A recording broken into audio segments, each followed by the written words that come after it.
Hey gang, are you new to this podcast? Have you subscribed on Spotify, Stitcher, or Apple Podcasts and realized that you can only access the 20 most recent shows on these platforms? Do you, my friend, want to binge on How Did I Get Here? Well, check out our archives that are available on the Podbean app. If you follow us on the Podbean app, we have every single show ever released on that platform. You'll also get all of your favorite shows like Fresh Air, WTF with Mark Maron, ID10T, the Michelle Obama podcast. All podcasts available there, and you can also access over 1,000 How Did I Get Here episodes. So, download the Podbean app from your app store and start listening today. Let's get down. Attention aspiring musicians of all levels from all over the world. Want to learn to play guitar or bass like your heroes? Well, I have the guy for you. Multi-instrumentalist Cory Glaeser has played with Fastball, Paula Nelson, Skyrocket, me, and many more. In fact, his song Needle Hits the Groove is our theme song. Cory's been teaching for over 2 decades and is now offering his services all over the world via Zoom. So if you want to learn rock, country, R&B, or funk, folk, or jazz on guitar or bass, just go to CoryGlaeser.com or follow the link in the text of this podcast and start shredding on guitar or slapping the bass like a pro with Cory Glaeser at CoryGlaeser.com. Let's get down. And you may ask yourself, well, how did I get here?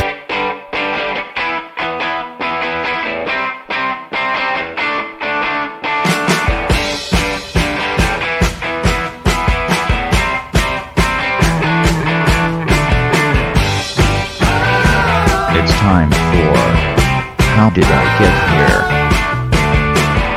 And now here is your host, All right, hello, I'm Johnny, I'm your host. Welcome to the show. I hope you guys all had a great weekend, whatever it is you did this weekend. I had a pretty busy weekend, my friends. I did. Started off doing a live stream with Skyrocket on Friday night, live from Darren's house. I gotta tell you, gang, I think the era of the live stream is coming to a close. You know what I mean? I feel like it is. The viewership was down a lot this time, and the dough was not a lot. And I think what happens, at least with us, is that most of our audience, the biggest portion of it is somewhere within reach. It's within the region. The Dallas, the Houstons, the San Antonios, and the Austins. We got a show booked in Austin for August 7th at 3:10, but otherwise we're still doing these live streams. Things are opening back up. People are starting to go out. Are they going to stay home on Friday night to watch a Skyrocket live stream? And we've tried to keep it interesting by doing different songs we've never played before, like a bunch of songs. I mean, we've added so many songs to our repertoire, and also just kind of breeze through some that we'll probably never play again. But at least we're trying some different stuff and bringing some new things to it. But I don't think that's enough to really hold someone home to watch some show from a guy's, from a guy's living room when we could be out playing shows in front of them. So I am thinking that the era of the live stream is over, although I think we're doing another one in June. So one more. I'll let you guys know what's going on with it. I'm not quite sure if it's booked or not booked. We haven't really had the final conversation about it, but I do feel like the era of the live stream is coming to a close. I think it satiated people when they couldn't go out, but now that they can, it's like, why am I going to stay home and watch this on my phone? Why?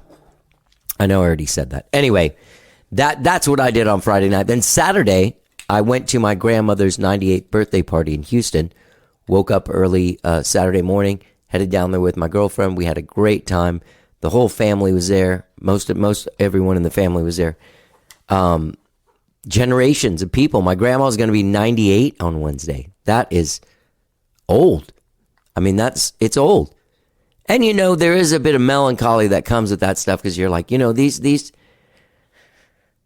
days are numbered now, Like there's a thing that starts happening. You start seeing like, oh yeah, this is definitely coming to a close at some point.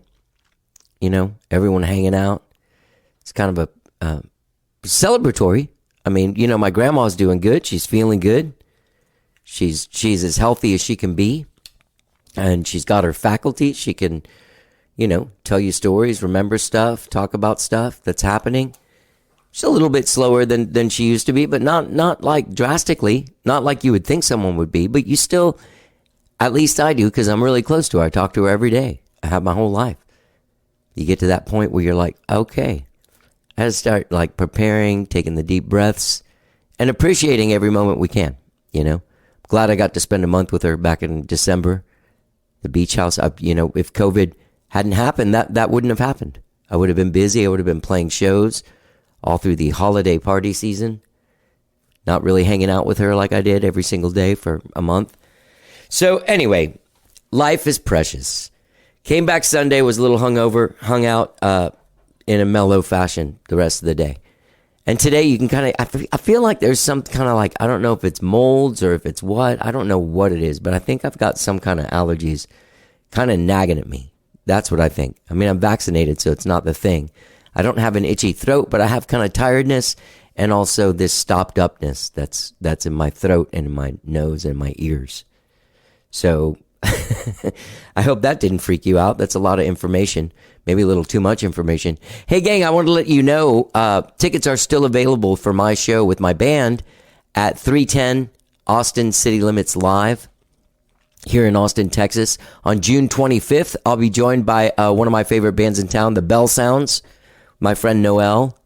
Yeah, my friend Andre in that band. Great friends, great times. I've been releasing singles. You can go find my new single, Sun, Earth, Moon, wherever it is you stream or download music. And I've got another one coming out next week, next Friday, the 28th. That is, it's called Marigolds. So you'll be able to get that one then. So new singles dropping, new show. Go to 310 Austin. That's the number 3, the word 10, Austin.com to get tickets for our show on June 25th with the Bell Sounds. It's going to be a great show and it's going to be a great time. Shows are coming back, right? The end of the live stream era. Shows are coming back. Shows are coming back for our good friends who are our guests today. Kev Bev. That's Kevin Collins and Candace Collins from the band Kev Bev. They have a new album out called Lifted. It came out during the quarantine times. They're a big band out there playing really festive music, bringing the party to the people. They've got some great videos for their song Basketball Bender and their song Ghost Tower available now. They've been described as a cosmic hodgepodge of Hypnotica. And to me, that's exactly what they are. They're like a modern day Sly and the Family Stone, but like Austin style. We have a great conversation. They're also going to be doing some shows, and they have been doing some shows. You can find them at kevbebmusic.com, and you can see them June 4th at the Summer Concert Series in Buda, Texas.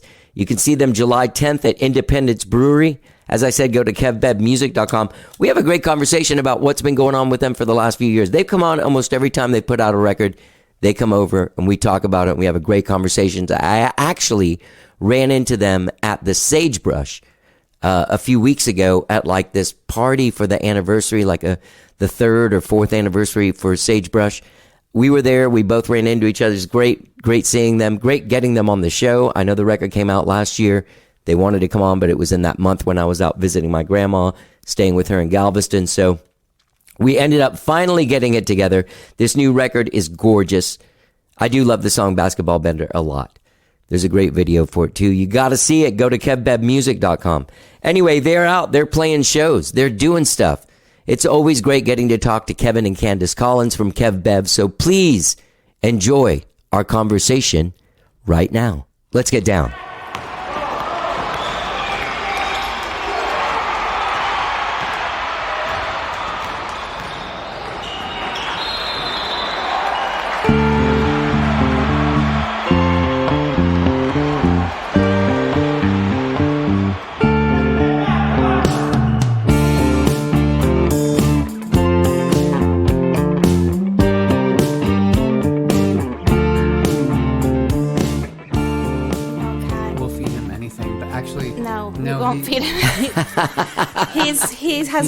He has a prescription diet. Okay. Yeah, he has the diabetes. Sorry. That's okay. But it seems like people do that. Like I had dogs. Like I had a dog in the 90s when I was married, and like I just fucking gave that dog whatever I was eating and like all this stuff, and then got hipper and realized that that's why that dog only lived till she was like 10. Yeah. And then the next guys were like, I mean, spent more on them than on myself. I know Ziggy. Well, he's 17, and I've had him since he was just weaned at 8 weeks. So I was very broke.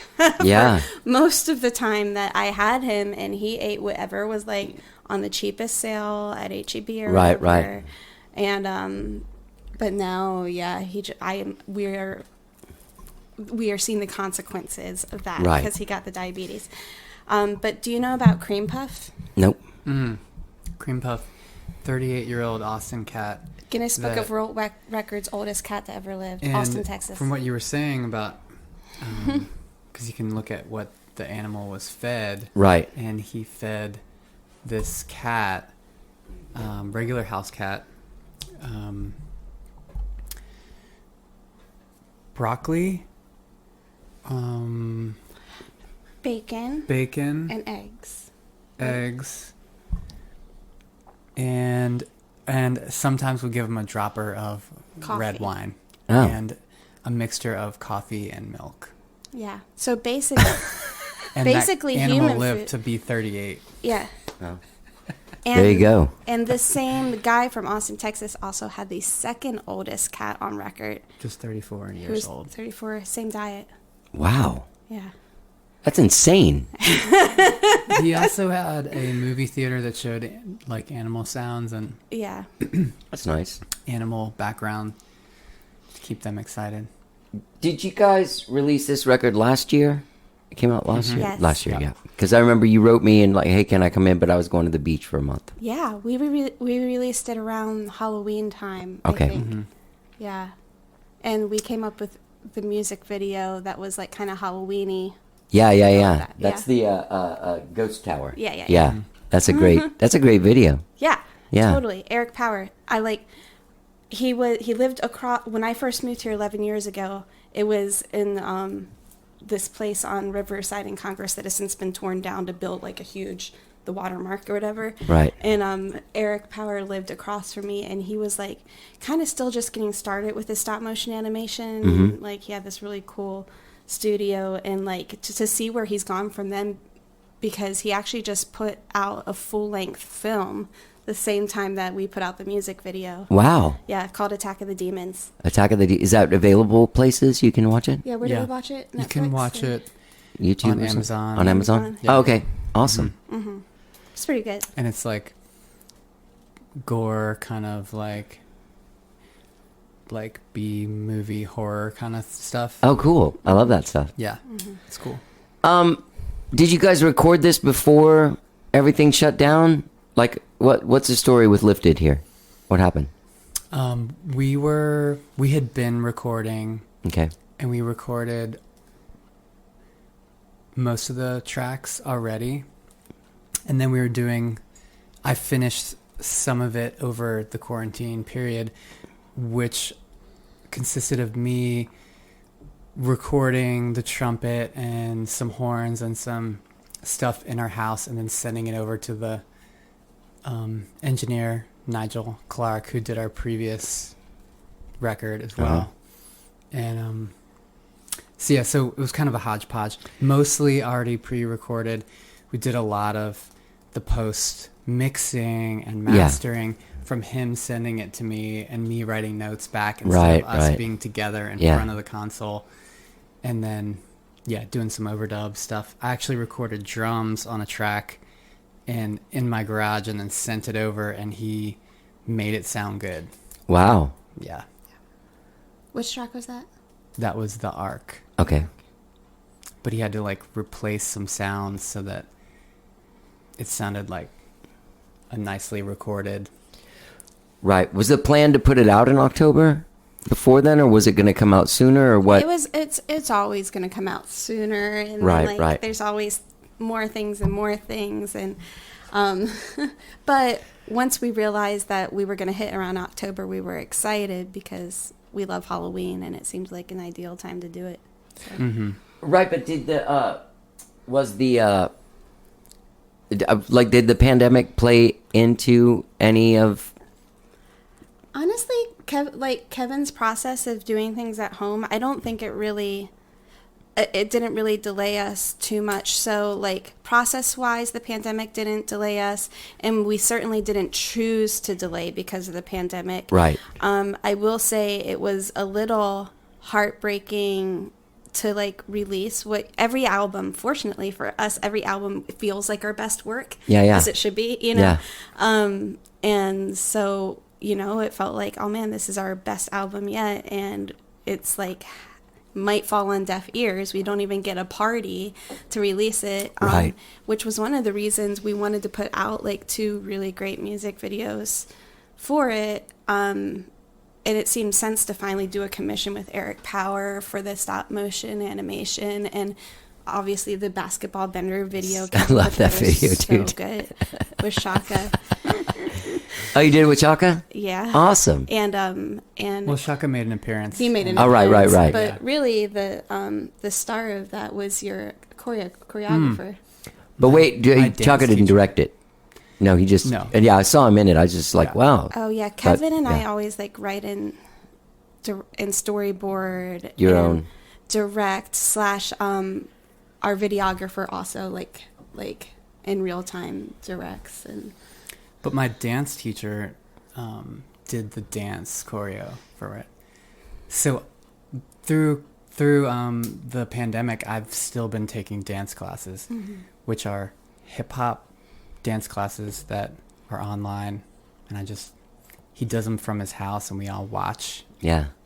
And it's a great way that tricks me into exercising and upping my stage game a little. Yeah. You know? And bring some of those moves to the stage. yeah, and Yeah. he's been practicing with our onstage dancers. Oh, really? Blair and Julie come over, and the 3 of them do choreography together. That is awesome. You know, Is it hard? I've never done that. it's so fun and easy. Yeah. Just like, you know, it's not as common to see men doing belly dance things, Right. you know? And it's also not as common to see men wearing tiny little cat tights on stage either, so. Yeah.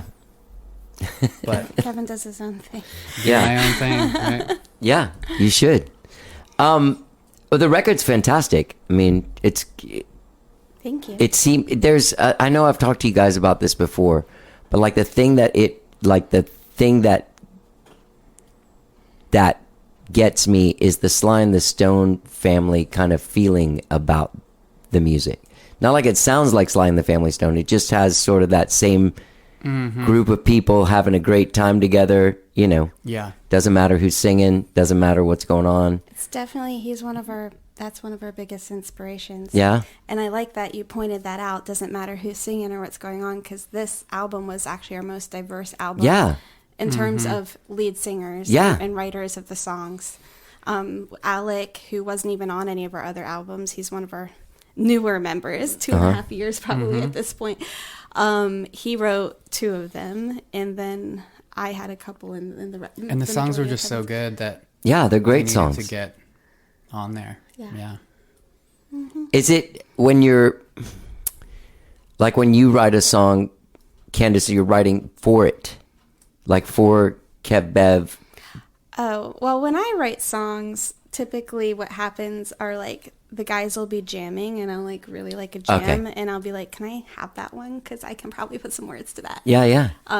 Because I actually write for like a living, and so it's like really easy for me to just like spill words out into paper and like turn a jam into a song. Right. What do you write for a living? It's a little different than songs. Oh yeah, it's I do product marketing. Okay. So I'm able to like create messaging and positioning around like tech products. So I'm one of those rare birds that marries like the old school world of Austin, like Yeah. music, and the new school world of tech. Yeah. And it helps float the band thing a little bit too. Totally. Were you able to stay working throughout the pandemic? Yes, You were. I was so Yeah. lucky. I was, and Kevin was. His was a little weird because his day job is massage therapy. Right. But he like made it through honestly in the best way possible, I think. And he's really like up to his private practice because people don't really want to go to spas Right. that much, you know. So Yeah. that's been good. And positive things, we had more time to kind of like play our instruments and Right. kind of learn cover songs and, you know, What cover songs you learn? some Nina Simone. Oh, cool. We learned some songs like we actually did like some requests and people were like giving us some. So one that we learned that we never played was the Dolly Parton song, Islands in the Islands in Stream. the Stream. Oh, yeah. A Bee Gees song. Bee Gees song, of course, yeah. Really, but And I recently learned the Jonathan Richman song "Affection." Uh-huh. It's like a B-side, but it's one of my favorites that he does. And I think we're going to try to Yeah. take that to the stage. Hopefully, it's really we're gonna fun. record that. Hopefully, we can get. Did you guys do Islands Rights in to the that. Stream as a duet? Yeah, but I'm not really. We haven't performed it. I'm not pleased with Well, my we have it performance ready. on that one. I have to tell you, I had to learn that for this gig I did a few years ago at the Paramount that someone sang it, but I had to learn it. That song changes the key in a weird It's a way. tricky song. It's a tricky That's song. why I'm like, It's a real bitch. It's a real bitch. I don't know. You know what? We didn't do the key Even change. The phrasing and you the just harmonies. didn't do it. Just did it. God, maybe we did. I can't. I remember that we did do it. Like, hey, can we try it just without that thing changing? And then it was weird. Yeah, it was. modulation, yeah. Bruce Robeson and Kelly Willis sang it together. And in the rehearsal, they were going back and forth about. Maybe we just changed the key of it or It's something. also like lyrically a tricky back and forth because it doesn't like exactly make sense. No. But oh my gosh, and we also another one that I learned during the pandemic is actually the artist Corona. Who is that? She did "This Is the Rhythm of the Night." Yeah, yeah. The night. Yeah. Oh yeah. So I've been like messing around with that, and that's been fun. So you guys weathered this pandemic well. We Oh, did. yes. We were so lucky. What about the first couple months? So that's what everybody's like. Because I remember the first couple months were a wash for me. I really didn't get it together till like June. Well, for us, real talk, like Kevin is a huge extrovert, and so like, and I'm always trying to keep up, and so we're just constantly in real life like going Yeah. all the time. And I always like kind of knew that deep down I was an introvert, but never gave myself a chance to like experiment with that. Yeah. And see like how much more energized I might be if we actually slow down. Right. So I have to say that like all of the emotional hardships that everybody's experienced through Yeah. the pandemic aside, like it actually has been like really good for me just to really just like, I never came to a halt because of course I started doing like, I like started working on this thing called Police Oversight Project and then I took another contract job. So I never like really came to a halt, but as far as like socially just always going out and always Yeah, doing the yeah. shows, it was really nice for me to stop and like focus on my health and focus on like actually learning new things musically and just like really chilling and relaxing. And so I had a good time the first few months, just kind of like rediscovering who I might actually be. Yeah. With all these other layers stripped Yeah. off. Sure. What about you, Kev? I definitely like the hugs and the people and the mingling and going out, Yeah. seeing lots of music. So I had this void, but luckily for me, I had a little studio and I could play music, and that helped. Yeah. And don't get me wrong, like hugs are my favorite too. Right.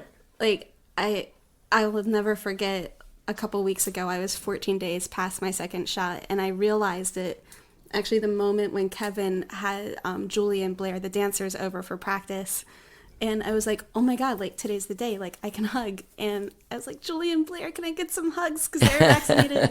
And I actually started just crying. Yeah. Like being able to hug them because like Kevin's like really good to hug for the last year and a half or whatever, but just I Yeah. haven't even hugged my family, Yeah. you know, so that's been nice. Where are they? Where's your family? Pflugerville. Pflugerville. And Mueller. My sister and nephew are Mueller. My parents are in Pflugerville. Everyone doing all right? Oh yeah, we got lucky with that too. Yeah. No losses at all. Like we really survived this thing as best it was a best case scenario. Yeah. And now they're vaxxed and we're hugging, Yeah. doing more stuff. Well, of course, that's the best. So, talk to me about this police oversight project, Yeah, I love to. please. So, Police Oversight Project kind of fell into our lap. It was the first day of the pandemic, I decided to hang out with a friend like across the picnic table from her. And her husband came out and he's like, "Oh, hey, Candy, I've been meaning to talk to you about this thing that I'm doing." And I'm like, "Oh my, here comes another project."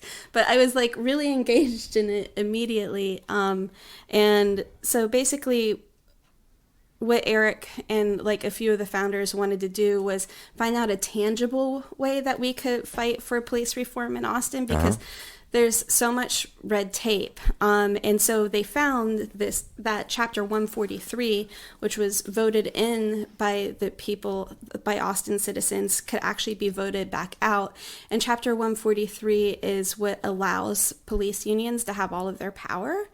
And so they realized if we were able to create a ballot petition to get this thing voted out, then the police unions would lose all of their power, and then basically like oversight would go back to our elected officials, and when that happens, like corrupt police officers actually can like be removed from the force or like have disciplinary actions, and like Instead of just keep working and keep their job.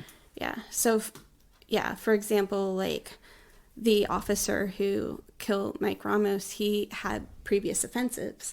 And if the police union wasn't there to protect him, he probably would not have been on the force, on the job that day. Right. So that's what we've been trying to fight for. And I had to take a step back just for like my own health because it was consuming a lot of time. But they are still rocking and rolling. And Kevin and I are both like more at arm's length helping out. And they are going to come back full force sometime really soon with a new petition because they didn't really have time to get it on for the May ballot.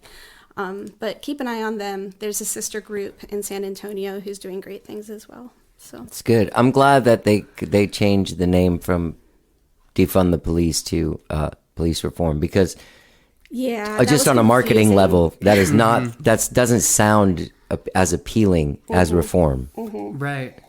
And the Police Oversight Project has like,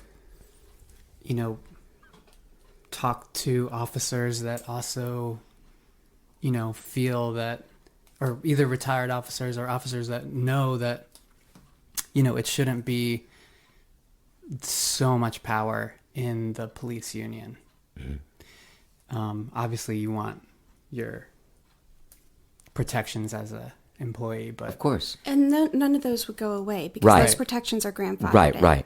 Like, we don't want these guys to lose their vacation days or their retirement. That's not what we're all about. Yeah. And I agree with you with the language. Language is important. And even though we know what defunding the police means, like, from a marketing standpoint, it's just like, it causes a gut reaction. Yeah. And The Fox News, like, I have family in that me too. headspace. Yeah.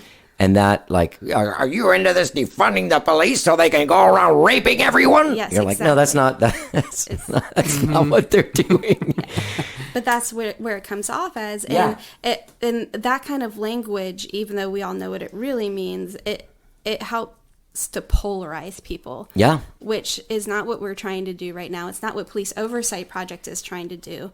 And I was actually, my role in it was I was able to actually set up the entire marketing function, which I've since stepped away from. And Natalie, and they have an amazing group taking care of it now.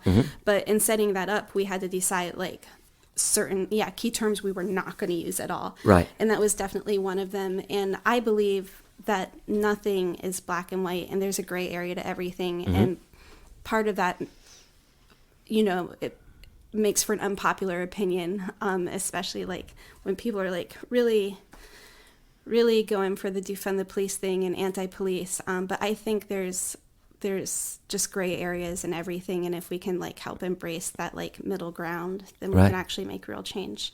Yeah. So Yeah, well, I'm glad that you guys were involved with that. Seems also like you have some other on your website, some other causes that you are proud to sponsor, like Dawa. Yeah, we got to do some cool stuff with Dawa. diversity awareness and wellness in action. Yeah. Um, And that's Shaka's. yeah, that's Shaka's Yeah. thing. Shaka Anki. Thank you. Yeah. And yeah, it's just cool. They're like getting real, like they're just going right to the source, like getting money in people's hands, you know, Yeah. that need it, that are people of color, artists, health workers, teachers. Yep, there's no red tape. Like you donate and Goes right to them. Yeah, they deliver. And That's it great. feels really good. It's an easy monthly donation to set up. Another easy monthly donation that we've done benefit shows for Dawa, but something Kevin and I have been supporting personally is free lunch, which Oh, yeah. I'm sure you know about. Jazz Mills. Yeah, Yeah, and yeah. Carrie And from Carrie Calliope. Calliope. Yeah. Yeah. So that has been a pleasure to support and follow their Instagram and watch everything that they've been doing. It's amazing. Yeah. And we there's got like to go little out. like tiny, it's kind of like a little homeless community kind of area. Yeah, it's where like they have, organized camp. yeah, but it has like a little place where you can get food and showers, and a little place where you can get day of work, labor. That's great. Yeah. And I was able to have the foresight. I mean, nobody could have ever thought what Snowmageddon would actually be, but Jesus. I knew it was about to get cold, so Yeah. I put together these care packages. I went to Tuesday morning, I think it's called, and just bought a bunch of blankets and put together like a bunch of old winter gear that I had, and bought a bunch of snacks and put together these bags and brought them out to that camp, and it was just like so amazing to like see physically like how many people are there and how many people free lunch is helping Yeah. every single day. Yeah. And I love that like Carrie took that turn Yeah. during the pandemic when like music wasn't going to be what music always had been for her for a little while. Right. So But she's back playing. She just Oh, yeah. released some stuff. They released some stuff. absolutely. They're rocking and rolling. They have a new label. They're, they're. taking She's it an next incredible level. artist. Like really. Yeah. What about the Austin Justice Coalition? Now that goes to help people that have been arrested, right? Yes. Yeah. Like the Mike Ramos Right. and so many other people. They did a bunch of marches and community. They just do a lot, and they also get the money. They To the raise people, money and, yeah. and get that legal help and that action. Yeah. And they've been a good like resource and inspiration for Police Oversight Project. Right. I don't know how closely they are or aren't working together right now because I took a little step back, but Right. It was I mean, outside of just the pandemic, there was also like just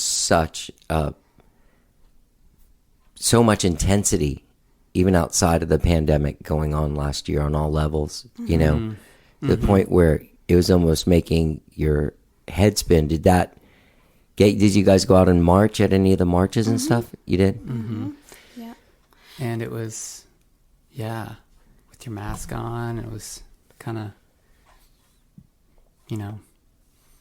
There were definitely, I think last year was wild because, like, yes, there were opportunities to go out and march and opportunities to, like, start new projects like the Police Oversight Project in response to everything. But I think what really blew my mind and what I'll remember for decades to come was just the learning opportunities. Yeah. Yeah. Kevin and I just being two white people Yeah. who like think we understand, Right. and have always assumed like we're good people, we get it, Yeah. like, Yeah. That's you exactly, know? yeah. And learning how much we did not understand, Yeah. and really like realizing that if you don't take that step back and like be quiet and listen and just absorb and like carve out the time in your week to actually like do the work and learn, then it's pointless to like use your voice on social media or use your voice like even at marches if you don't understand like what you're talking about, or try to use your voice with family members who you might be trying to convince of things. Like you can't do those external things if you don't do the internal work first.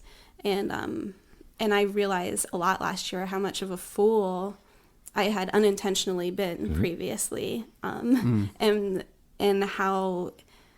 how much more there even still is to learn. I feel like at this point, with everything that I read and everyone that I listened to last year, that I still am just like scratching the surface, and like we're just going to be fumbling through this for the rest of our lives. But as long as we like fumble through it with like an outlook of being willing to learn and willing to change And humbled. and humble and being humbled, Yeah. then that's the best you can do. Yeah. And feeling awkward, Yeah. and being okay with like Being wrong. that process and like Yeah. There having was tough conversations and stuff. yeah. Well, even before like Memorial Day of last year, this sounds weird, but I had been watching this show on HBO called Watchmen. Oh yeah, we have not watched it. I know what you're talking about. But there's a scene in it that shows that Tulsa, the thing that happened in Tulsa, right? And I'd never heard of that in my life, to the point where I was like, is that real? Because why didn't anybody ever tell me? And I fucking look it up, and I'm like, oh my God, how does nobody ever? And that was the first little kernel. Then the whole thing happened with George Floyd. I have this friend, James Robinson, you know him? He's a great, great singer. But he like called me out of the blue like a couple days after it and was like, you should use this time to get as many African Americans on your show Yeah. to explain to everyone their own personal experience. And I did. I started with him, and people, recommended books. And then there was the thing, Jackie Venson. I think Chaka, he never came on to talk, but there was also the thing of like, hey man, go fucking find out yourself. I'm not going to now tell you everything too. Yeah. You know what I mean? Where it's like, okay, white guy, look, go figure it out. Yes, Like, yes. do some of this research yourself. And I ended up, reading books, watching a bazillion documentaries, just like learning things that I So much history too that was omitted. so much, and just so much stuff that there's nothing we can do. So we're like, well, I'm not racist. Like that's like the Easy. yeah, but that's like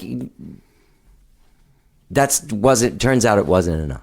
Yeah. It turns out simply not. Yeah. The whole like It's not even close. the yeah. anti-racist thing part of it that I was able to learn, that many Right. of us were able to learn last year, Right. is not good enough just to like say you're not racist, because unless you're actively being anti-racist, then you just kind of shift back into the racist category, not knowing it. Yeah.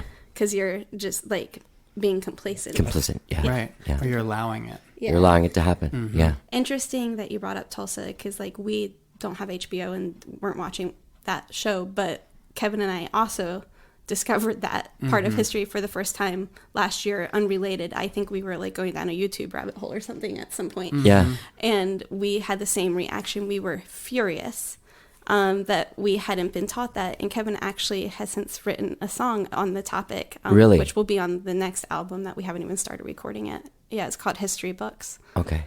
But we were so furious that he took that energy and he put it into a song. It was called Black Wall Street, right? Yeah. Yeah. Yeah. Okay. Yeah, my aunt actually turned me on to this podcast about it. I'll tell you all what it is whenever we get done. I'll look on my phone. Yeah, it was an intense year. So you've also been writing new stuff then. Mm-hmm. A lot of last year leaked into everyone's stuff. Yeah. I have like a song about being isolated that I wrote in And you, In isolation. in July. Yeah. yeah. Yeah, I wrote it on Zoom with someone else, but like I couldn't even hang out with them. Yeah. And then like there was this sort of like, I'm not like a political songwriter by any means, but there was a song that I wrote that you realize like afterwards, like, oh, it's upsetting. It turns out it's upsetting to me when people deify a leader. You know what I mean? Where Yeah. you know, my dad doesn't talk to me and hasn't in over a year because Of that. because he was so like in love with this man that was, just a guy. Wow. Yeah, that it was, it was very intense. Like, and he couldn't, like, he had to distance himself from me because not even, without me even saying anything, just the thought of what I must be thinking, like, was so upsetting to him that he can't have contact with me anymore. It's pretty freaky. He's never even met that guy. That's unfortunate. That guy wouldn't even like him. That's what he stood for, is that Yeah. protecting that Yeah. don't mess with my stuff. Yeah. You know? Mm-hmm. And Yeah. don't tell me I'm wrong or I did anything wrong. Right. Yeah, that's wild. Yeah. It's been a tough year on that level for everyone. Yeah. Yeah. The non-vax. I have a sister that's like, oh, I'm not getting that vaccine. I don't know what it gives me. My extended family's not getting it. She smokes like 2 packs of cigarettes a day. I'm like, what the fuck are you? What? Unless you know it's killing you, you won't put it in you. Yeah. It's crazy. Yeah. Yeah. Well, that's intense. What about your family, Kev? Are they? They've been so safe. Yeah. I do have a brother who's not taking the vaccine. Who's out there? Yeah. Yeah. But I get it. I know plenty of people who are not. Yeah. I want them to, but. Yeah. I had this weird experience. I was leaving the grocery store I think in September, and my stepmom was with my brother and sister and my little nephew, and she video called me, and I was walking out of the grocery store. I was still in the grocery store when I answered. I had just checked out. I'm like, oh, hey. And her first thing she said was, take that stupid mask off. Oh, no. I was like, no, man, I'm at a place. I'm in a pandemic. I don't know what's happening in Miami, but here we got a pandemic. Yeah. You know what I mean? But it was just such an odd sort of really upset people. Yeah. I don't know why you would get emotional about. I mean, I know why, because I have watched the Fox News just to look into it. The Fox News. Yeah. And I get, when I see what they're being fed, I Right. Yeah. get it. It's unfortunate they're being fed those things. Have you guys seen these other, if you think Fox News is too liberal for you, there's these other ones. There's one called Newsmax and one called OAN.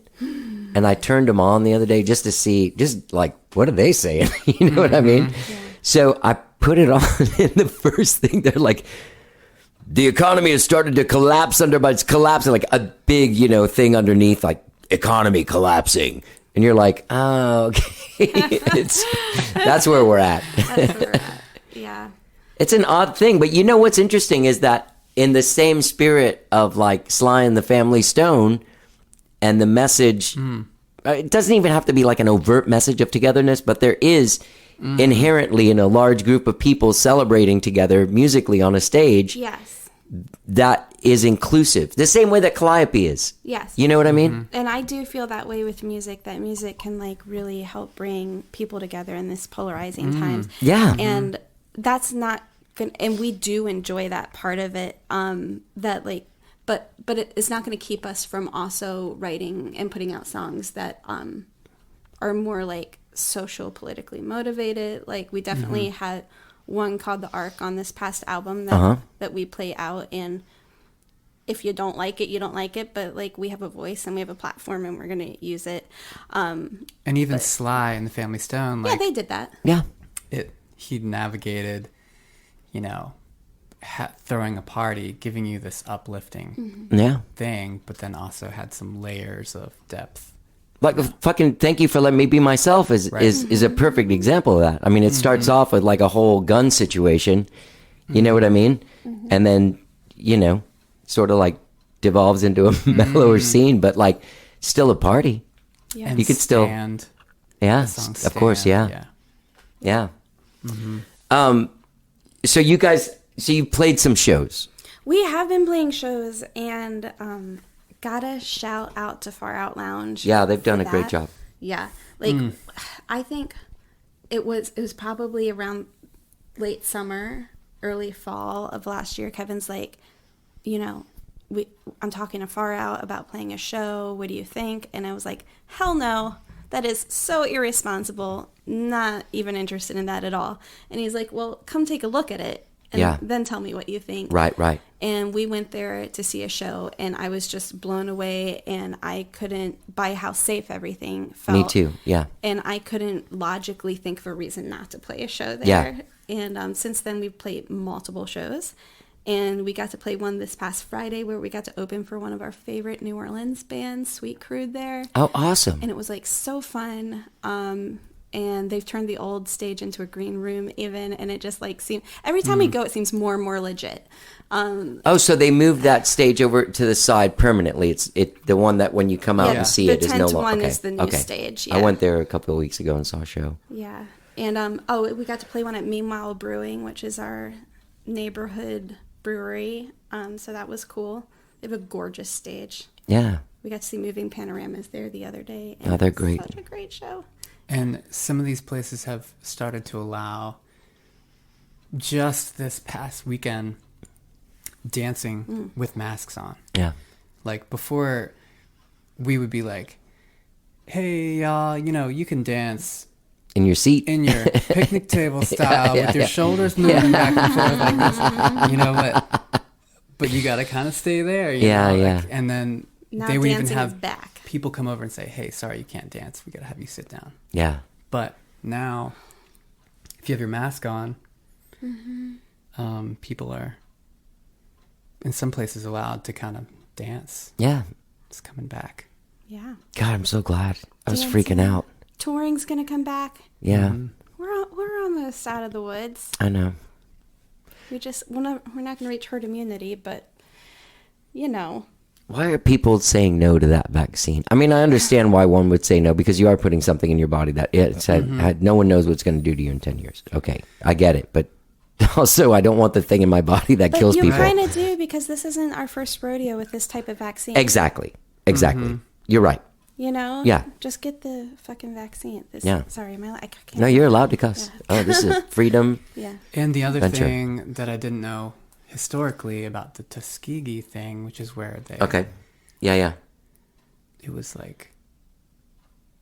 That's why, a lot of people of color, just don't,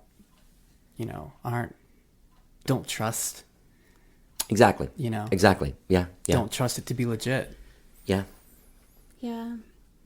And I get that. I have been sensitive to that. At this point, though, I feel like that's been kind of debunked with how many people have gotten it. Yeah. Well, there's people just being weird. Like there's a friend of mine, she's a white lady. She's just every day on Instagram, just going crazy about it. Like whatever. You enjoy being a guinea pig and all this kind of stuff. Like, yeah, I do. Actually, I go places now and I'm not freaking out. People are in my fucking house again talking to me. It's you know really what I mean? nice to wear a mask, not to protect your life, but just to be polite to other people. Right. At this point. Yeah. Because, I'm high risk, and I was just terrified for over a year of getting that thing. Yeah. Especially, because he works, hands-on, literally, with people all day, every day. It's just the sense of freedom that I'm feeling right now. Oh, yeah. I'll definitely keep my lessons that I've learned about, me nurturing my introvert self for the rest of my life. But, oh, my gosh, I'm I want to go to shows. I want to travel, do all the things. I was just hearing about how hugs. If you go to the Renaissance Festival, they have, vaccine, they have professional healthcare workers there. So when you go to this festival, you're just I can get my vaccine. Interesting. Just right there. On your way in. I was talking to this guy on Saturday night who I met at this paella dinner thing, and he's an administrator at Baylor Scott and White, one of their hospitals, and he was saying it's hard to even give it away. And another fucked up thing that I learned, really weird. I listened to this interview with this guy named Tom Freston. He used to be the president of MTV from when it started to 2002. And then Bono asked him to be the chairman of the One Foundation that helps cure the AIDS crisis in underdeveloped countries, and has for like 15 years or so. He said basically the One Foundation's changed completely. Like obviously their focus changed completely, and it's now about getting vaccines to countries. And he was talking about, he said these things. 14% of the Earth's population has 70% of the vaccines. Wow. So there's countries like Ghana, right, where they've only gotten as a country 20,000 vaccines. This dude from Baylor Scott and White, from that one hospital, they gave out over 30,000. Wow. There's a serious, there's some serious imbalance Yeah. in this world. I think a lot, over the last year, we've learned about imbalance, and it's not a weird thing to talk about anymore, which is great. It's like a normal thing, and how can we solve it? And then also selfishly, if we don't take care of the rest of the world, then this thing's going to mutate. Keep on coming back. Yeah. Yeah. Yeah. That's what he was saying. And he was saying, there was this one thing he was saying, that he thought it was really sad that evangelical, sort of like very popular, sort of like Joel Osteen's and even, Donald Trump, after leaving the White House, could have spent some time doing some PSAs, because there's people that listen to those guys that don't listen to the CDC. You know what I mean? Mm-hmm. And it's just weird that they don't do that stuff. It's a bummer. Is it really weird, though? No, it's not. It's sad that they don't do that stuff. Yeah. That's what I meant to say. So you guys have some shows coming up. In June, you have the summer concert series in Buda. Mm-hmm. Who else is playing that? Is it just you guys that night, or? I think so. Yeah. They're doing shows once a week. Somewhere on a square. They're doing Friday nights. Okay. That whole for a couple months. Yeah. Yeah. Yeah. And what's in July? You're playing at Independence Brewery on July 10th. Mm-hmm. Yeah. And I can almost guarantee in the next few months we'll hopefully have another Far Out. Yeah. Hopefully have another Meanwhile. I mean, our OG before the pandemic was ABGB. Yeah. So and hopefully they're gonna eventually. I mean, they've been having music outside. I think we're too big for their setup they have right now. Right. But they're gonna have it inside soon. Well, that's the thing in a band that's as big as yours, and even Skyrocket, that's like 7 people. It's like just us going into a room blows the number of people you can have gathered in a situation. Is it hard to rehearse? Well, rehearsals have been interesting. I wouldn't say it's like traditionally really hard to rehearse, because out of like our 11 players, usually only like 6 come to any given practice. But we definitely took us like 6 months into the pandemic to figure out practices. And we're tried practicing outside. Yeah, but at first we were like, oh, we can't practice at all. And then we tried Jam Kazam, and the latency issues were terrible. Yeah. And then we were like, oh, shit, we have a backyard. Why have we not been doing this? And so we started practicing in the backyard and have been doing that ever since. It's been like 8 months we've been doing backyard practices. And the neighbors have been great. That's awesome. Yeah. Yeah. Have you guys ever heard El Combo Oscuro? No. It's like guys from El Tule and Grupo Fantasmas. It's like a new, Latin band. I was talking to the dude from that band the other day, and he was telling me that they found this park. They had some outlets and stuff there, and they've been practicing in this park since like last July or something like that. Yeah. And then you can give the neighborhood a little show. Yeah. Yeah. So your neighbors are cool? They're cool, and they even tune into it. Are like fans. They even tune in. And it's funny because the last practice we had, we were just working on transitions, and I had to type on next door, you might not want to tune into this one because you're gonna probably really hate it. We're going over and over the in between songs. Right. That's awesome. Transitions practices are like pulling teeth. So do you guys think you'll keep practicing outside? I mean, you can save money on that stuff. We're almost all vaccinated. Yeah, we're almost all vaccinated. Okay. We're almost ready to be fully inside. So we'll just do like living room. Okay. we have a pretty decent like living room pouring into the dining room situation. Oh, that's great. That we can fit a good bit of people in. Yeah. I rehearse at Space. You guys We like Space. Yeah, Yeah. I like Space. They've done a really good job of they also did some real cool shit. Like the months they were closed, I have a lockout there. They didn't charge. Nice. I mean, which how could they? Isn't but that, it was cool that they didn't. Somebody from the Black Angels started that. Is that true? No? Is that urban legend? Maybe that was just... Maybe they. I mean, they might have invested in it. I do know that them and us were the first people to have a room there. Oh yeah. The first lockouts. Yeah. So I think so. yeah. And we practiced at Space, but we used to share a room with a couple other bands at Music Labs. Oh, yeah. So we used to practice there a lot. But fortunately, Kevin and I, who never thought we could ever buy a house, had a few stars align right before the pandemic and bought a house. That's awesome. And so we have the backyard and like the nice indoor space. Yeah. What part of town are you in? We are pretty close to like Independence Brewery and Meanwhile Brewery and the new I talk about parts of Austin by breweries. Yeah, yeah, I you know, noticed. And the Pint House Brewery. Is it down south? Yeah. So like, southeast area.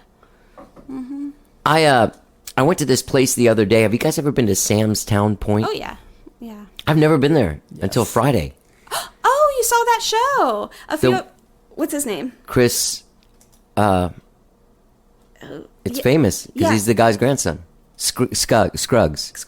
A Chris couple of Scruggs. our bandmates wanted to run over there for 30 minutes to see that show. right before we played to see that show. But we were sound checking. Yeah. We were All right. actually not sound checking. We were like getting set up for a line check, Yeah. basically. We were Right, hoping right. to get a sound check, but we didn't have enough time. So they missed it, but they were talking up for days. So it was good. It was pretty unbelievable. Yeah. Like this dude's knowledge of that music and ability to speak that language, that like 1932 to 1960 country music. That's that kind of country music that's based in more the Bob Wills, like expensive chords. It's not just like G or something. It's like it's kind of like Asleep at the Wheel or something. You know what I mean? Where they're just like half jazz, half country. Yeah.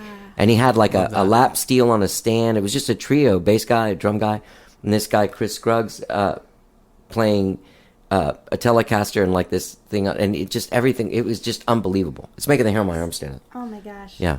We'll have to check him out. It sounds. Kevin and I have been geeking out over Charlie Crockett lately. Oh yeah, man. Sounds like kind of up that alley a little Yeah. bit. Yeah. Yeah. That guy started out busking. Yeah. Yeah. And he was homeless for a while. Yeah, amazing. in New York And then in Paris. Yeah. and Louisiana, In Louisiana, yes. New Orleans. What an interesting guy. Yeah. But Eric Burton kind of had that same thing. You guys know that guy? The Black Pumas guy? Yeah, I mean, they're friends. Yeah. Yeah, Yeah. Charlie and Eric are friends. Oh, yeah? Yeah. From the streets. I saw Eric Burton at the Charlie Crockett show, Yeah. and they were hanging out. That's cool. Yeah, but Ryan said they're friends. Yeah. Yeah. My sister is dating this awesome music photographer who actually did some of Charlie's latest album covers. Oh, really? And so he knows all the inside scoop. Who is that? Ryan Vestil. Vestil. Oh, I don't know. So he's like, we have a photographer basically in the family. He's in the That's same. great. Yeah, it's good. I love photographers. I love photography. Yeah, I really do. I appreciate it a lot. it's so important. Yeah. I love working with great photographers that are inspiring and give you the, you know what I mean? I can, And you did that podcast with Ismail. Ismail. Yeah. That's right. Are you guys in the book? No. You're not we in didn't the make book? in the book. Oh, we didn't. We But- didn't. We're fans of that. Yeah. Yeah, he's a great photographer. He really is. I'm a huge fan of his live stuff. It's unbelievable. That's a tough thing to do. I had him on the show once and was asking him, like, so how many pictures do you take for each one you keep? And it was pretty high. Yeah. I mean, Yeah. luckily it's digital. I mean, back in the day of like film, it's impossible to sort of like be able to get that, capture those moments, shoot like a shitload of photos, and one of them turns out to be Yes. magic, It's so much more affordable now. So much more affordable. Same with recording, True. I mean, Look at, you wouldn't have, if you were True. recording like at Sunset Sound back in the True. time of 24-track tape, you couldn't schlep a Trident Right. board and a tape machine to your house to finish your record under quarantine. And I was like trading massage for our trombone player to lay down some tracks. This is all true. Bonus Ben. Dude, I love that though, man. He does a lot of trades. Yeah. That's Yeah. to Gotta me, that's hustle. kind of like what our community is all about. Like Yeah. people take care of each other, you help each other out. If you can't, yeah, Yeah. it's Yeah. pretty magical. It's still alive. The Yeah, scene, the I community. I have to say, like, through the pandemic and then especially the snowpocalypse, there was just an amount of giving and doors open, and It blew my mind. It was so beautiful to see. it was. And the breweries like giving out water. Yeah, Yeah. Like Yeah. meanwhile, Yeah. all of them really. We Everyone. we were personally in need during that time, and like as soon as we were able to get what we needed to feel like comfortable functioning humans, Right. we like gave Like a back, and shower. we're out just driving around for days, like helping other people, and it's cool to have that give and take and yeah, real feelings of community. yeah. I had I went somewhere because the power went out here pretty like Sunday night late. Yeah, for us too. And by Tuesday I couldn't take it here anymore. It was going crazy. Plus, you know what hit me then? Obviously, all of us have some amount of tinnitus, right? I have enough tinnitus or not enough tinnitus to really be bothered by it throughout the day, because just the hum of the electrical things in your home, that and not being able to feel my toes started making me go crazy, like crazy. Yeah. Like I was freaking out. Yeah. Anyway, so my friend took me in. I went there, and when I came back on the Friday of it, everything was fine here. And I opened up shop and had like people coming in showering, and I was boiling water on the stove and filling up. Yeah, it's good. That's what you got to do. But that's what I feel like our community really is like that. And you know what? Despite all the growth, Austin is still Austin. Yeah. And like some of the heart of it has moved further out. Yeah. And gosh, for our wedding anniversary this year, I got us pool passes to South Congress Hotel, and so we decided to make like a date day out of it. Yeah.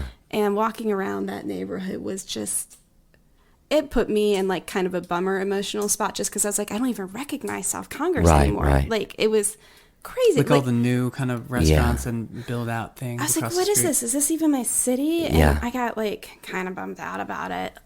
But then we went down to like the sagebrush in like far out lounge area, and we are like, oh, Austin's still here. Yeah. It's just kind of sprawled, you know? It's funny that you say that, because when I got to Sam's Town Point the other night and I told my friend Bill that plays there a lot, I was like, man, I've never even been here. And he's like, well, what do you think? And I'm like, well, this is where Austin went. Yeah. Because like when you walk in that place, you're like, oh yeah, this is like the most Austin shit I've ever seen.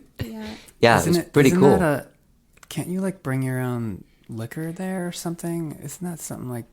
That was long. I don't Remember think so. Last time we were there was like They had 6 years mixers ago. and like, Well, apparently it's been going on. Like here's another thing. It's like been there for decades. yeah. Right. Nobody told me. One thing that made me think about it was that it's in the middle of a neighborhood. Yep. You're like, How am are I people going not in the freaking right out? direction? Yeah. Right. it's like a bar venue out of a house, right? Isn't it? Right, but the thing is, like, the cops aren't there every 5 minutes, like, telling it's actually so Austin that the neighbors are probably, Yeah. like, have their windows open and shit when the bands are playing. Somehow they've been pulling it off this long. I don't know. Yeah. It's pretty unbelievable. I was thinking about going to go see that pedal guitar steel thing they have there today. For some reason, all of a sudden, I love steel guitar. Got to go through phases. Yeah. Yeah. Pedal steel. Pedal steel, I like it. It's I great. don't think I'd ever try and play it. It seems just so hard. Yeah. I have tried to play around with it, and it's very hard. It's real hard, man. I don't know It's what's got a going lot on. of like working. A lot of parts strings. your feet and Yeah. Hands and But it sounds like an Amazing. orchestra. It sounds Yeah. like a full string arrangement Yeah. behind you. Yeah. It's pretty dope. So you guys are going to do more. You guys had gone to Europe last time you were here, right? Didn't you go to Yes. Spain? We've been there twice with the band. Okay. And our drummer actually runs the it's his festival Okay. that he does with a few people over there. Collaborate. Pueblos Blancos Music Festival. Right. And it's throughout several of the villages in Andalusia. And the name comes from, like, all of the villages are painted white. And yeah, they had to cancel it last year. I think they're going to have to cancel it. I think This it's year? still It's happening scheduled this to year, but happen. smaller. But the cases are real high there. Yeah. And they don't have as much access to vaccines yet, I don't think. Yeah, so I don't know how that's going to go. But Phil's like, he's still doing that. But it might just be pushed back to September instead of July. Yeah, I wouldn't know. We'll probably do that again next year. Yeah. And probably, like, grab another tour. The Craft Brew tour worked out well for us because, like, we're just a really good band for, like, all ages. Yeah, yeah. All music styles Yeah, and situations. yeah, yeah. Like, we're the kind of band people like to discover. Yes. And I much rather be discovered than, like, to try to get people to buy tickets for a club somewhere and, like, make them it's Yeah. so much more fun. Yeah. Yeah. There's something about that, like, you know, your stuff is based in, like, soul and funk. And, I mean, other stuff, too, like reggae. You've got some, like, some Latin vibes going on in there, too. But that kind of music just brings the party. It's kind of hard. It's hard not to like a band like you. You know what I mean? Unless you're just a bummer person that, you know, doesn't like having a good time. Yeah. I mean, I would agree Sorry. with that. That's the kind of music that True. we make. And so, like, when we play, like, we did all the breweries. And so when we played Sierra Nevada, it was just, like, such a magical moment because there was probably, I don't know how many hundreds of people there. It's a huge spot. And it was outside and gorgeous. And, like, when we started playing, everybody paid attention. And it's like, Wow. you can't get that many people to buy a ticket to your show as a No. random ass band coming through. And, like, all of those people know about us now. And the merch stand went crazy afterwards. And people were that's dancing. great. And it's just like, And now there's enough breweries all over the place that you can do, like, a brewery tour. And so that's what you did, like, in 2019 or something? That's what I booked, was all breweries. We threw in a couple clubs because, I don't know, Kevin felt booking clubs made us more legit. But I liked the brewery shows the most. Yeah. We Right. had some open dates and Yeah. get some couple other cities we added on. And, like, not every band can do that because not every band has that, like, quality where you can't not like it. It's not like that's not my style music. It's Right. like it's everybody's style of music. Right. You know? Yeah, I mean, it's different. It's funny because when you see someone solo acoustic up there, or even like a rock band, like playing rock and roll or something, it's nowhere near as inviting as 11 people. Playing happy party Kind of songs. weird. Yeah, just having a great time. Like, how are you not going to have a good time? Yeah. There was an awesome woman working the door at Far Out Lounge, and she was so sweet because she wanted to know how to describe us because people want to know that when they just walk up. And I was like, oh, this is a tough question because we, like, have so many influences. But Yeah. I was just like, say party fun times. That's us. Here's one that I took from a review of you guys in your press thing. Cosmic hodgepodge of Hypnotica. That's great. That to me is That sounds exactly because it isn't necessarily one style of music. Like, Right. and trying to throw everything in there, then people be like, "Well, where's the reggae?" You know what I mean? I know. Right. Yeah, Right. I came for the And there's reggae. jazz and Yeah. improvisation Yeah. and dance rhythms. Is it hard to improvise in like like with 11 people? Does that get hard? Only if, since I get to orchestrate it, Right. I can be like, You point, Yeah. point. And we do kind of have it figured out. So we know if there's like solo sections, where Right. like we're going to have, you know, Josh or Steven or Ben do this little solo section. And people do Or a we can really just good job get paying loose. attention to him. So it typically ends up Yeah. working. And, Or I can just say it into the microphone. Yeah. And the band had to improvise at Far Out this past Friday because I was having, and this was not Sean, the sound guy's fault at all, but we were trying out new in-ears, and I was having issues, and I could not hear anything, and I was shooting in the dark, and so I had to actually... We had no monitor up front. It was just the in-ear. Yeah, and and the so in-ear went out. like the trumpet was my cue to come into the song, and I didn't hear it. Anyway, I came in too late for a song that I sang lead on. Oh. And fortunately, like everyone was listening. Everyone, it was embarrassing for me, but fortunately, once you start, you can't stop. The band was able to improvise and like kind of come in as a big musical hug and move the thing forward. Right. Sometimes you got to do the musical hug, nudge. It's funny that you say that. Once it starts, I don't stop either. Mm-hmm. But that almost killed me one night. I had done something to my tuner. You guys know Einar, right? Yeah. The bass player guy. Mm-hmm. He works with Austin Music Foundation, bald dude. So me and him played together for a couple of decades. And we played this gig where I was at the point we just put out this record where I did songs in a couple different tunings. And so I had like 6 guitars. It was ridiculous. So I tuned them all up before the thing, but I'd done something to my white Boss tuner where I made it a half step sharp. So when we started our set... Oh, no. I mean, to me, everyone was out of tune except me, right? Oh, my God. So I'm screaming at him and the guitar. Oh, like, no. Tune your fucking guitar! Never realized it was me. But just kept going through this song. And the band that we were doing, we were on the road with this band. And like the next night, I was like, God, last night was rough. They were like, don't ever speak of that horrible thing. They were like... One guy being a half step off completely from everyone else, and I was trying to sing to my guitar and not the bass. Right. It was terrible. Oh, no. Yeah, lasted 2 songs. Wow. That's how far I took that one. Wow. Well, I kept on checking my tuning, and it was fine. And see, I appreciate you sharing that story because it makes me feel better for like everything that I've done. Well, see, at least you weren't screaming at everyone else, telling them it was their fault. That's true. That's true. That was the worst thing I could have done. My personality type always assumes everything's my fault. So. Right. Somebody else could be out of tune across the stage, and I'm like, I'm so sorry. Yeah.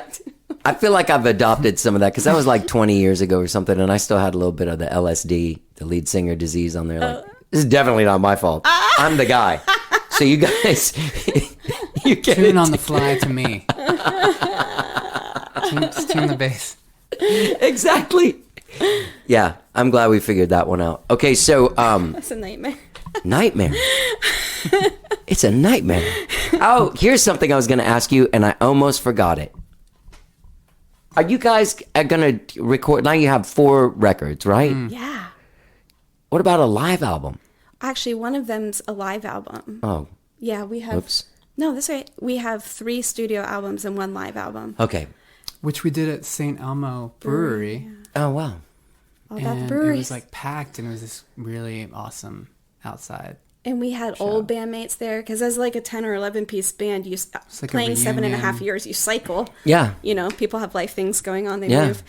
And we had like all the old ones on stage. It was kind of a cluster, but it was fun. That's awesome. What is that album called? That's Live at St. Elmo. Okay. And that is on Spotify. Yep. And Apple Music. I checked out, you guys know Israel Nash? Mm-hmm. That guy's awesome, man. Mm-hmm. He put out a live album last year that was like him in Europe, like from a bunch of different, just fucking great. Yeah. He's got great steel guitar on that pedal steel. Nice. Yeah. It's kind of... I'm obsessed with that instrument. But I just don't want to play it. So you guys have those shows. You're going to be booking more shows. People can go to kevbevmusic.com to get involved and find out. Was there anything else that... I'm sure there's tons. It's been great talking to you guys. Yeah, I mean, check out. I guarantee we have a lot more shows coming up. We've been pretty steady on the shows. We actually have less booked right now than we have most of the last few months. Right. But if you haven't already, check out our pandemic music videos. Yeah. They're really, if I do say so myself, they're both great. Yeah. They're both fucking great, both of them. Ghost Tower is the animated one, and Basketball Bender is the one with the dope basketball choreography. Yeah. By Hassan Christopher, my your dance instructor. Dance teacher, yeah. And if you haven't listened to the new album, it's called Lifted. Oh, yeah. It's streaming everywhere. Everywhere. And it really is. It's great. It is great. It's fun. It's guys- good times. You guys have come on since the first record, since Domesticated, right? Yes. So, yeah, I feel like we've gone through this together so far. We have. I'm a friend of the band. Yeah, totally a friend. And you guys are a friend of the podcast. It was great seeing you that day at Sagebrush. I know. That was so fun. Did you guys stick around and see Jagar play? No, We because let- We left right before. We were very stinky from a hike, and we like kind of randomly came over there because we had to get some of Chef Lindsay's food. Yeah. And then we caught you and the party, and like saw so many people we hadn't seen in forever, yeah. which was so fun. And Sheila from Austin Music TV was there. Oh, really? Yeah, and she like puts all local artists' like Yeah. videos on cable TV. I don't think I've ever met her. She does, I think my friend does a show like on Tuesdays, like an interview show like this. Yes. And they put it on there too. Mm-hmm. It's pretty cool. Who's that? Jeff Plankenhorn. Yes. Yes. Yeah. Mm-hmm. 20 Questions, I think is what it's called. Oh, fun. Yeah. Yeah, well, guys, it's been great seeing you. People get out and see Kev Bev on June 4th at the Summer Concert Series in Buda, July 10th, Independence Brewery in Austin. And go to kevbevmusic.com to see what else has developed since then. And definitely get out and stream that Lifted album. And you can also get it on CD for those people that are still Oh yeah. CDing. We have many CDs for sale. We're talking about if we're gonna get vinyl. Yeah. I was going to ask, but I felt like I already knew the answer, is that this year We sold. it was backed up. Like you couldn't. It's backed up, and just like it was a financially hard year to justify printing Right, a bunch of vinyls because they're expensive. But now that we're back at playing shows and selling a bunch of merch, it could be coming. So Good. We just sold our. We only have 2 vinyl left from our From first album. Domesticated. Oh, wow. So it's time to get Congratulations, man. some more. Yes, thank you. I've still got records from the early 2000s fucking lining the closet of my bed. I swear to God, the closet of my bed is terrible. That's why I get scared of making physical stuff, because I'm like, I don't know if It's a anybody wants it. valid concern. Yeah. It's so expensive. You guys also have masks. yes, we do. We've printed masks. Best idea. And I have it so people can order them online. Okay. All right. So Just go to straight from kevbevmusic.com, get a mask, get a CD, Yes. get those last 2 vinyls of Domesticated, Yes. and find out where they're playing. It's great seeing you guys. Thank you. Thanks so for doing the much. show. Thank you.